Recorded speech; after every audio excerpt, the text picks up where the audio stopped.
Isang magandang umaga pong muli, Bayan Taguig.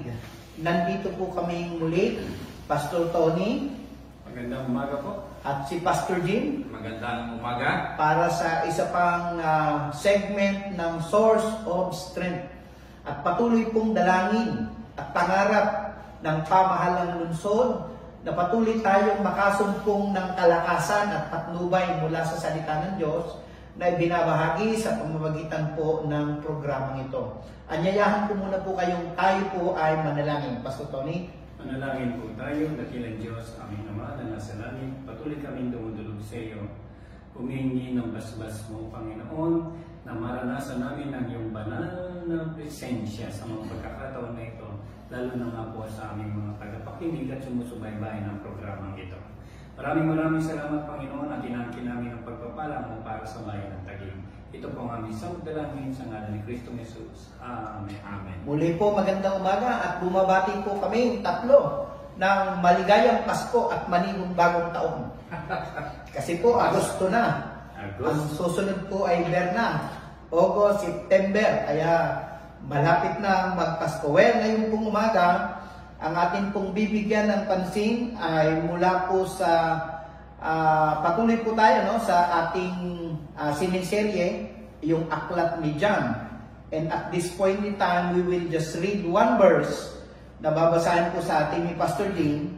John chapter 1 verse 29, babasahin niya po sa Tagalog, sa English, at babasahin ko po sa Tagalog. Okay, ito po yung English version, English Standard Version. Verse 29 ng John chapter 1. The next day, he saw Jesus coming toward him and said, Behold, the Lamb of God who takes away the sin of the world. Sa Tagalog po, sa magandang balitang Bibliang Tagalog, verse 29 ng John chapter 1. Kinabukasan, nakita ni Juan si Jesus na lumalapit sa kanya. Sinabi niya, tingnan nyo, siya ang kordero ng Diyos na nag-aalis ng kasalanan ng sanlibutan. Pastor Tony, hindi ko alam kung pareho tayo ng salin. Magkaiba ba tayo ng salin o pareho lang? Pareho lang po. Okay, sige po. So dito po, bago kami magsimula, nais ko lang pong banggitin na ito pong pagkagamit ni John the Baptist. Ito pong ginamit niyang salita, yung kordero ng Diyos. Yung salita pong yan, na nag-aalis ng kasalanan, is quite familiar to his audience. Ito po yung ipabibigyan namin ngayon ng paliwanag upang sa ganon ay makasumpong tayo ng kalakasan mula sa salita ng Diyos. Knowing that Jesus was the Lamb of God who takes away the sins of the world. Okay? Baka meron kayo, sinong unang gustong magbigay ng... Bilang background lang, Okay. Ito pong verse 29, hindi ito yung unang pagkakataon na nakita ni Juan Bautista si Jesus. Lahat po ng mga nag-aral Bible scholars ay in agreement na by this time, nabautismuhan na tapos ni Juan Bautista si Jesus. Okay. At pagkatapos nun, nangyari na yung temptation sa kanya in the wilderness. So, mahigit isang buwan yun, 40 days na nasa ilang si Jesus, nag-aayon, Kaya after that, ito na yun, yung verse 29. Okay, bago mo lang ipatuloy, Pastor Tony, pwede mo pakibasa yung 30 and 31 para lang masusugan natin yung sinasabi ni Pastor Jim na tapos na yung water baptism dito, nangyari na. Pakibasa mo yung 30 and 31. Sa Tagalog, siyang tinutukoy ko na sabihin kong ang dumarating na kasunod ko ay higit sa akin, sapagkat siya'y naroroon na bago pa man ako ipinanganak. Hindi ko rin siya kilala noon, subalit ako'y naparito, nagbabautismo sa tubig upang ipakilala siya sa Israel. Verse 32. Ang 32, ganito ang patotoo ni Juan, nakita ko ang Espiritu na bumaba na parang isang kalapati, na buhat sa langit at nanatili sa kanya. Verse 33. Hindi ko nga siya kilala noon, ngunit ang nagsugo sa akin upang magbautismo sa tubig ay siya rin nagsabi sa akin, Ang sinumang makikita mong bababaan at pananatilihin ng Espiritu ay siyang magbabautismo ng Espiritu Santo sa inyo. Ayan. So ayun po yun, ano? So nangyari na, kaya niya nakilala ngayon, kaya niya sinabing, tingnan nyo, siya ang kordero ng Diyos. Kasi nung binabautismohan po ni John, si Jesus, nakita niyang nangyari ito, yung sinabi sa kanya. No? Kung kanino mo makita ng ang pagbaba ng Espiritu. No? Yun ang sinabi niya eh. No? Kung kanino mo makitang bumababa at manatilang Espiritu, siya yun. Siya yung magbabautismo sa magitan ng Espiritu. Kaya nakita niya po yun. Hindi lang yun, sa ibang rendering ay narinig din niyang nagsalita ng Diyos. Ayun.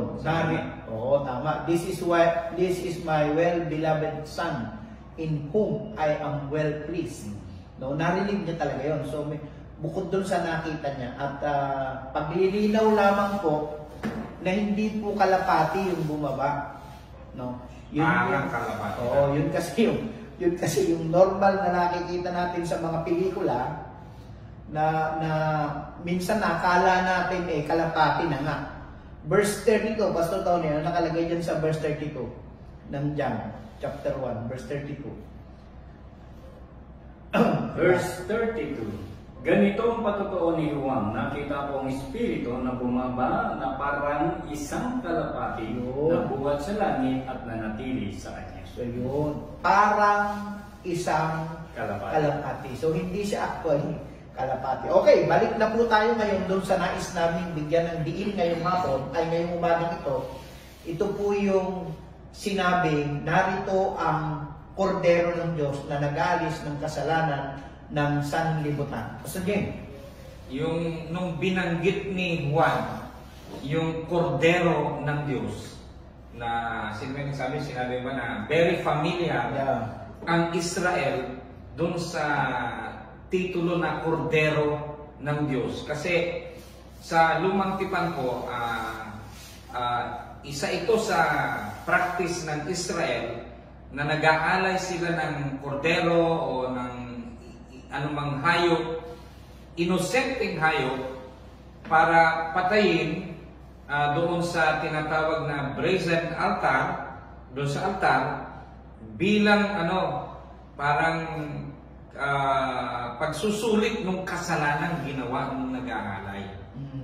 Yun po ang, kaya imagine the impact nung sinabi ni John, behold the Lamb of God.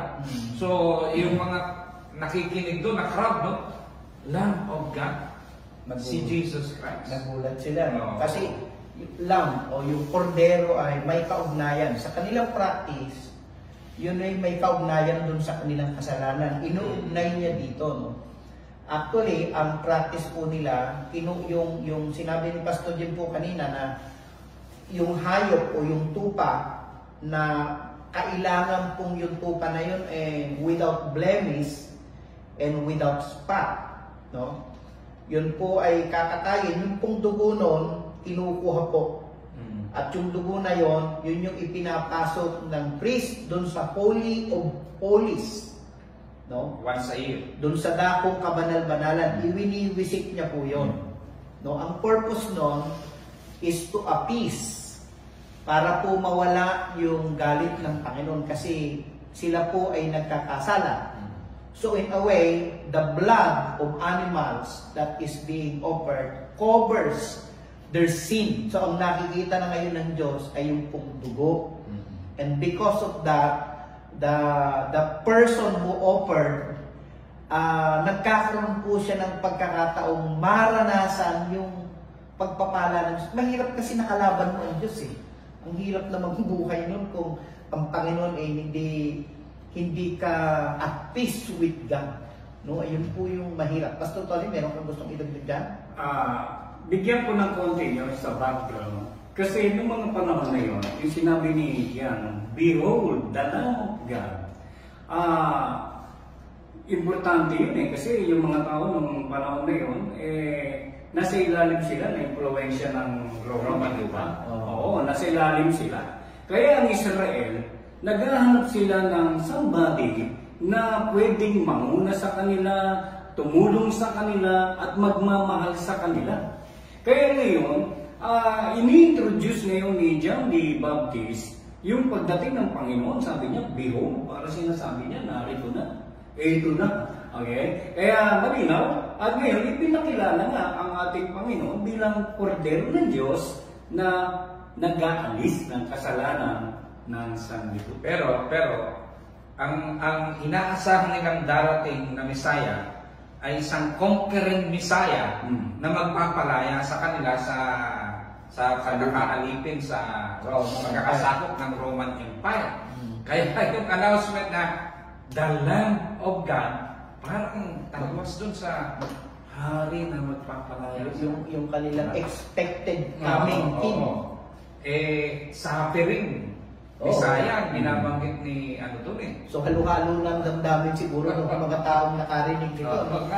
So tingnan niyo po, sa Old Testament, sa Lumang Tipan, no? Until here, no, yung mga tao, pinapractice po nila yon once a year, no? Meron silang Day of Atonement, no? Kaya napakaraming mga hayop yung dinadala doon sa templo, no? Kaya mapapansin niyo po, yung templo nga naging tinda, may mga stall na sa loob ng temple eh. Kasi kung saan ka, napakalayo ng pinanggalingan mo, pagdating doon, i-inspect yung dalawang hayop, may kapintasan, hindi pwede. Dahil pagpasok ng pare at ang ginamit niya ay dalawang hayop, may kapintasan pala yun, pilay pala, kulang pala sa timbang, may dungis, may bali, may pasa, may bawas yung kanyang tenga, whatever, no?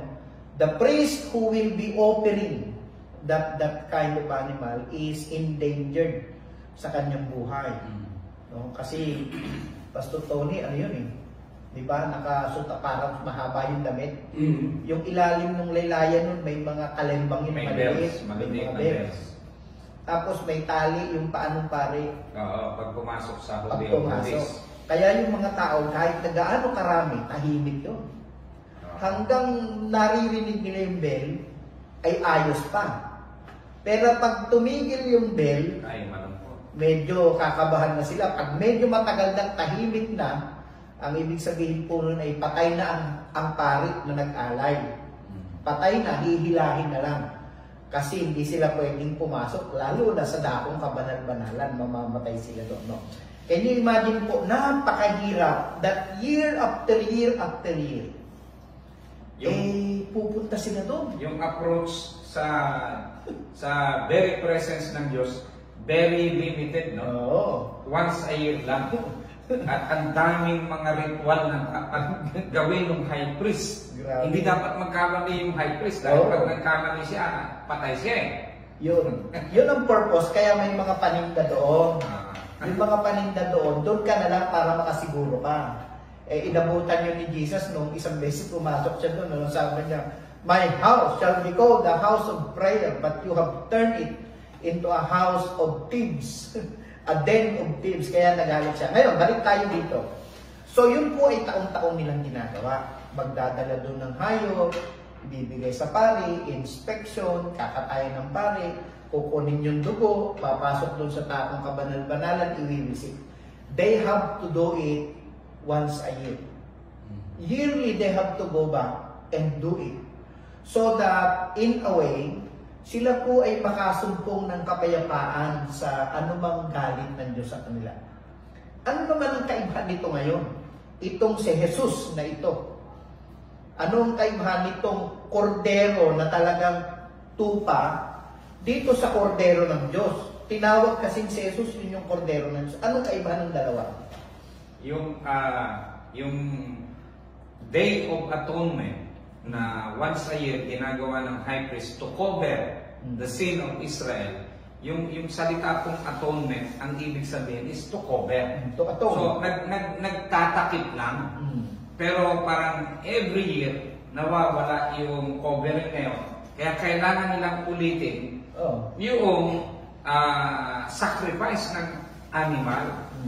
Pero ang ginawa po ng Panginoon, behold, the Lamb of God who takes away nag-aalis, hindi nagko-cover, nag-aalis ng kasalanan ng sanlibutan. Kaya ito pong sacrifice na ginawa ni Jesus Christ bilang ating high priest, at ang dugong dinala niya doon sa Holy of Holies ay yung dugo niya mismo, ay isang beses lang niyang ginawa. Perfect na po yun.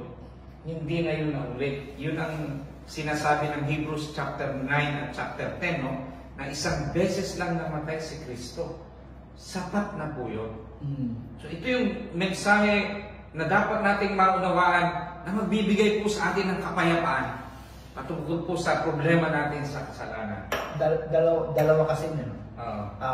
Una, yung problem of sin, yung problema natin sa kasalanan, wala kasi kung nabibiling walang nabibiling yung pang-injection ng vaccine.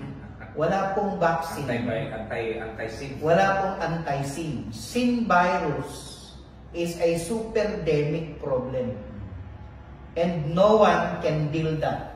Even the law. Yun pong kautusan ni Moises, hindi po niya yan kinayang tanggalin ang kasalanan. No? Ano ang ginawa nun? Ito ang nagpakita ng kasalanan. Yung law. The law shows us what is sin. It defines what is sin. But who will take away this problem of sin? Wala po.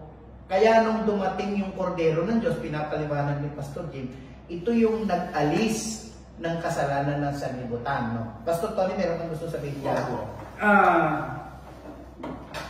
Nakasanayan kasi ng mga tao.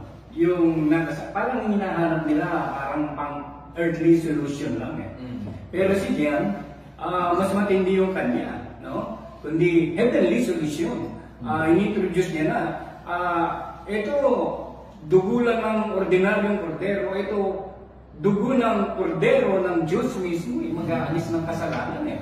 So, yun ngayon yung importante sa lahat na dapat makilala ng tao. At alam nyo, mahirap po talaga ipakilala si Jesus bilang langot God kung wala kang personal na karanasan. Kaya nasabi ni John, nung una, hindi ko rin siya kilala. No? Pero, dahil nagkaroon siya ng karanasan, ay napapakilala niya. Kaya kami po, may mga personal din kami karanasan, na kinilala namin na ang Panginoon nga ang kordero ng Diyos na nag-aalis ng kasalanan. Kaya kami po isinuko namin yung buhay namin sa Kanya. Kasi siya lang talaga ang makakapag-alis. Okay. Ganito po, bago tayo manalangin, Pastor Jim, kung may idadagdag ka pa mamaya. Ganito po yun, not only that he was, there's no more sacrifice that is needed. Siya na lang yun. Yung kanyang pagkaalay ng buhay, perfect sacrifice na po yun. There's nothing to be add. Wala na po tayong edad, kaya nga perfect po yung sacrifice eh. Wala na kanang idadagdag. In addition to that, si Jesus mismo, kaya perfect yung sacrifice niya, he was also perfect. Siya rin po mismo, siya natupa na iaalay. Alam niyo ang sabi ni Pilato ba yun? Nagugas siya ng kamay. Nung siya inuusig na, nung nilinis na si Jesus, wala silang makitang kasalanan sa tao ito. Wala silang nakitang kasalanan. Tingnan niyo pa. Yung kordero, bago ibigay sa pari at ialay, ini-inspeksyon maigi yun. Bago pa lamang bitawan at ibigay sa pari, kailangan masiguro that the lamb to be offered is a perfect lamb without blemish and without spot. In the same way, when Jesus, prior to His crucifixion, dinaanan niya yung paglilitis. At alam mo sabi, wala silang nakitang kasalanan sa Kanya. Wala silang nakitang kasalanan. Kaya siya yung perfect sacrifice talaga. At yung ginawa niya, pinaliliwanan ni Pastor Jim, wala na tayong idadagdag. Ano nga ba yung isinigaw niya? Doon sa krus? It is finished. Oo, ano yung may ginamit siyang language doon eh. Sa Greek ba yun? Tetelestai. Oo, tetelestai. Sa Latin, Ano gusto natin? Oo. Ang ibig sabihin po ng salitang tetelestai, it is complete.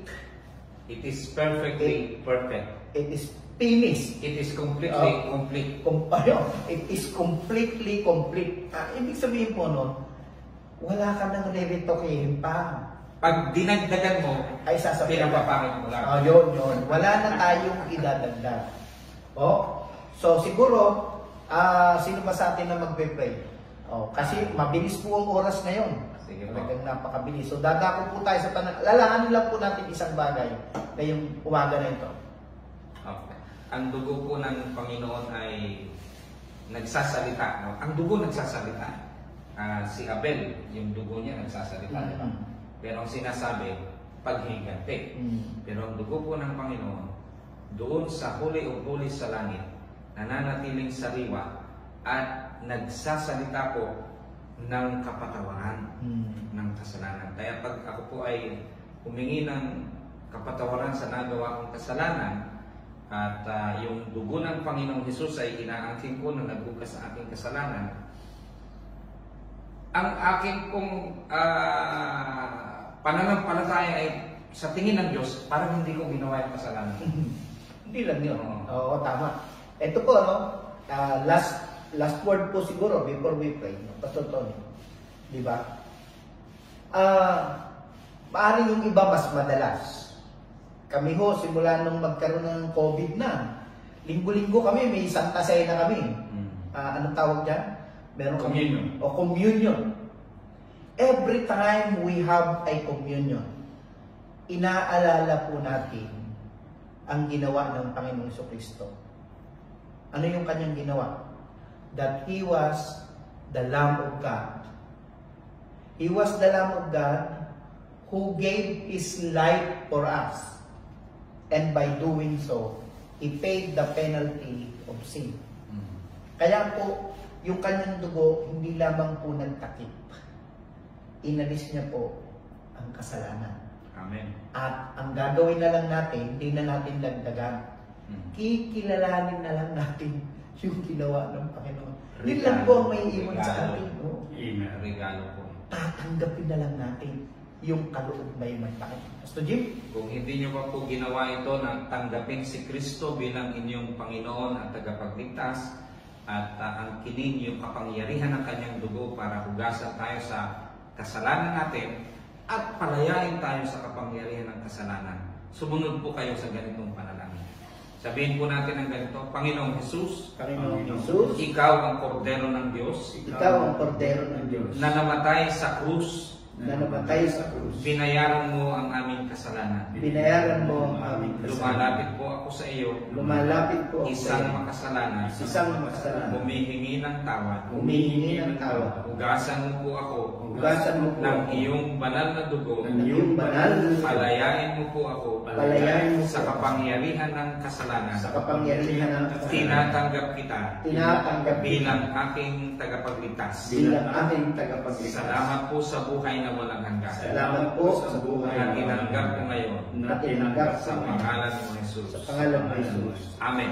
Amen. Pastor Tony? Tayo po ay muli magpasalamat. Dakilang Diyos, kami po ay nagpapasalamat sa iyong kabutihan. Tunay nga ang iyong salita. Salamat, Panginoon, at naitala sa aklat ng Juan na ang kwento patungkol sa aming Panginoon sa Kristo na isang kordero ng Diyos na nag-alis ng aming kasalanan. Kaya po, Panginoon, ang kapangyarihan ng iyong banal na dugo ang siya rin maglinis at maghugas ng aming bansa. Itinataas namin sa iyo ang bansa, Panginoon, lalo na nga po ang Metro Manila ang usapin, Panginoon Diyos, na ibalik sa ECQ, nagiging talakayan o bangayan, Panginoon, ng aming mga opisyalis. Dalangin ko, Lord, kayo po ay mamagitan. Kayo po magbigay ng kaliwanagan. Amen. Maiayos po ito, Panginoon. Kung paano ikaw ay gumagawa sa bayan ng Taguig, hayaan mo, Panginoon, maging ang buong Pilipinas, maranasan po, Panginoon, kung paano, Lord, ikaw ay nagpapagaling. Sa iyo namin pinagkakatiwala ang lahat ng ito. Lord, pagpalain mo rin po ang mga nanunungkulan, ang aming Presidente, Panginoon, maging ang aming Speaker of the House, Alan Peter Cayetano, kasama ni Congresswoman Lani Cayetano, at gayon din sa bayan ng Taguig, tinataas namin sa iyo ang aming buting Mayor, Lino Cayetano, Patuloy namin siya itinataas niyo, Panginoon, sapagkat kailangan niya ito. Kailangan niya ng lakas, proteksyon na nagmumula sa iyo, maging ang talino, Panginoon. Dalangin rin namin kasama ng aming vice, Ading Cruz at ang mga konsihal, Panginoon, ang una at ikalawang distrito ng Taguig, at gayon din po ang bawat barangay captains ng 28 barangay po dito sa amin. Lord, maraming salamat at patuloy proteksyonan mo po ang mga frontliners, Panginoon. Yes. Maraming salamat, dakilang Diyos, sa namin lahat pinagkakatiwala ang lahat ng ito. Ito po ang aming samot dalangin sa ngalan ni Kristong Jesus. Amen.